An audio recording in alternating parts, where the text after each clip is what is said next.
베프 은행원 강도살인 사건의 범인 니노미야 구니히코는 1960년 6월 사형 확정되어 13년 후인 1973년 5월 11일 후쿠오카 구치소에서 사형 집행되었습니다. 향년 49세였습니다. 그는 수감 중 약 1500건의 점자책을 만들어 점역 사형수라고 불렸던 인물입니다. 그의 마지막 점자책은 죄와 벌이었습니다. 그의 나이 22세던 1945년 8월 원자폭탄이 떨어질 당시 그는 히로시마의 은행에서 근무하였습니다. 그는 그해 12월 결혼하였지만 반년 후에 나빠진 건강 문제로 은행을 퇴직하게 되었습니다. 그 후 택시회사를 운영하였으나 영업 부진으로 어려움을 겪었고 아내와의 다툼은 심해져 갔습니다. 그러던 중 아내와 그의 부하의 불륜을 목격하고 이혼함으로써 가정까지 붕괴되자 그의 나날은 술과 함께였습니다. 그 후 한 신용금고에 취직하였으나 회사가 애초 계약 조건을 지키지 않고 출장 여비도 주지 않는다는 불만을 가진 채 근무하다가 결국 업무상 횡령 범행을 저지르고 규슈 베프로 달아났습니다. 그곳에서 만난 옛 지인과 이륜차 판매 동업을 시작하였으나 사업 방식에 대한 이견 등으로 불화 끝에 겨우 3개월 만에 실패로 마무리됩니다. 그는 1956년 9월 5일 밤 공범과 함께 현금을 소지하고 있는 것이 확실해 보이는 은행 수금원을 살해하고 그의 시신을 유기하는 범행을 저지릅니다. 제1심의 후쿠오카 지방재판소는 다음과 같이 판단하였습니다. 범행은 피고인 2명의 단순한 금품에 대한 탐욕으로 인한 것이다. 이는 경악스러울 만큼 면밀한 계획성을 가지고 진행되었고 잔인하기 짝이 없으며 피해는 대단히 심각하다. 그 결과 1958년 9월 1일 범행을 계획한 주모자인 그에게 사형을, 공범에게 무기징역을 선고하였습니다.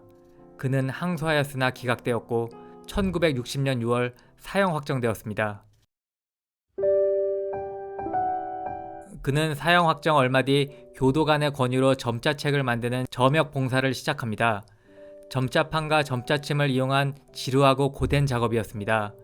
열심히 집중하여 점자를 찍어도 하루에 20쪽 넘는 정도였습니다. 현기증이 나고 어깨가 걸리고 목이 잘 돌아가지 않아도 난방장치 없는 콘크리트 독방의 지독한 겨울 추위 속에 손이 트고 갈라져도 작업에 미친 듯이 매진하였습니다. 그러던 중 점자 타자기를 제공받는 행운을 누렸고 이를 이용하여 좀 더 효율적으로 점역 작업에 몰두할 수 있게 되었습니다. 그는 톨스토이의 카라마조프의 형제들 등 고전부터 동서고금을 막론한 각 분야의 책을 닥치지 않고 만들었습니다. 그리고 그의 마지막 작업은 마치 그의 운명과 인생을 설명하듯 도스토옙스키의 죄와 벌이었습니다. 얄팍한 문교본이라도 점자책으로 만들면 두께 6cm 백과사전 크기의 2권이 된다고 합니다. 그런 점자책을 처형되기까지 13년 동안 1500권 완성하였는데 이는 1년에 약 115권, 3일에 약 1권 정도 만드는 꼴이었습니다. 이러한 점자책들은 여러 도서관과 맹인학교, 시각장애인센터, 그리고 각지의 시각장애인들에게 전달되었습니다. 매일 점자책을 만들면서 그는 재심 청구도 계속하였으나 받아들여지지 않았습니다. 결국 그는 최후의 수단으로 정부를 상대로 은사를 청원하였습니다. 저희들의 일련의 범행은 오늘 되돌아봐도 제 자신이 소름 끼칠 만큼 악랄하고 잔인하게 그지없었고 도무지 사람이 한 일이라고는 생각할 수 없습니다. 이 범행 2년 전 절대적 신뢰와 사랑의 유일한 대상이었던 아내가 부하 직원과 정을 통함을 이 눈으로 목격하고부터 제 마음 상태는 일상의 길을 벗어나 아주 거칠어졌고 사료의 마음이 없어졌으며 골짜기 밑바닥으로 굴러떨어지는 돌멩이 신세로 전락하게 된 것도 분명한 일입니다. 하지만 그렇다고 해도 종국에 저지른 이 범행은 실로 언어 도단이었고 조금도 동정의 여지가 없는 일이라는 것을 돌이켜보고 있습니다. 피해자의 원통함을 생각하면 제게 주어진 이 극형은 당연한 일이며 그럼에도 유족들의 상심을 치유하기엔 턱없이 부족한 것입니다. 그러나 그의 마지막 청원은 기각되었고 1973년 5월 그 기각 통지가 그에게 도착합니다. 그리고 며칠 뒤인 5월 10일 오후 3시 구치소장으로부터 다음날 오전에 사형 집행될 예정이라는 통보를 받습니다. 그는 사형 집행 전날 밤 신세를 진 사람들에게 유서를 쓰기 시작합니다.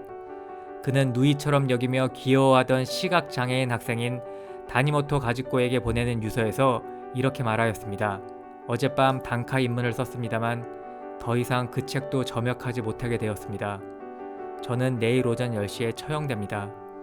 오늘 밤 편지를 잔뜩 썼지만 눈물이 흐르는 것은 이번이 처음이에요. 좀 더 당신에게 힘이 되고 싶었습니다. 무엇 하나도 충분히 하지 못해서 정말 미안했습니다. 용서해줘요. 당신이 이렇게 훌륭하게 살아주는데 저는 아무런 도움이 되지 못했습니다. 미안해요. 제발 용서해주세요. 저는 이제 절대로 이런 바보 같은 일은 하지 않겠습니다. 가장 고통스러운 길로 스스로 나아갔습니다. 다시 태어나면 누구에게도 부끄럽지 않은 남자로 살아가겠습니다. 안심하세요. 힘내시고요. 최후에는 올바른 사람만이 이깁니다. 그럼 안녕히.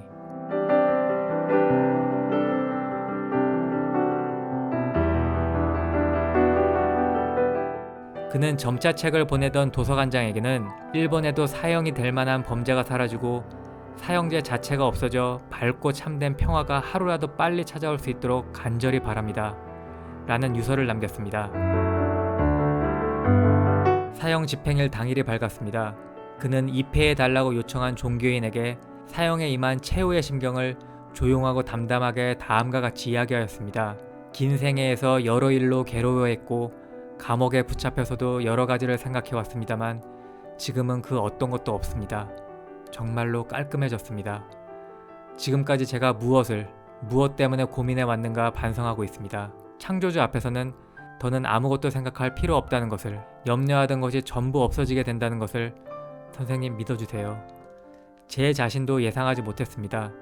최후의 순간에 이렇게 깨끗이 사라져 버릴 수 있다니 생각해 보지도 못했습니다.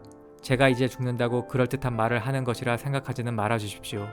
정말 그렇습니다. 그는 이 말을 마친 후 교도관들에게 감사 인사를 하고 그럼 갈까요? 라며 형장으로 나아갔습니다.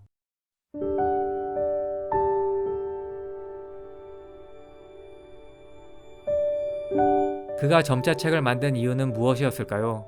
그는 지인에게 보낸 편지에서 마귀 짐승이라고 불리던 내가 점역 봉사를 하고 있다는 거칠애만으로 세상 사람들 대부분에게 용서받을 수는 없습니다. 라고 하였습니다. 용서받을 수 없다는 것을 알지만 그래도 자신만의 속죄였을까요? 그렇다면 피해자 유족 입장에서는 그가 점역 봉사에 매진하는 게 속죄였을까요? 아니면 사형을 통한 참회와 반성과 그리고 그의 목숨이 속죄였을까요? 여러분의 생각은 어떠신가요?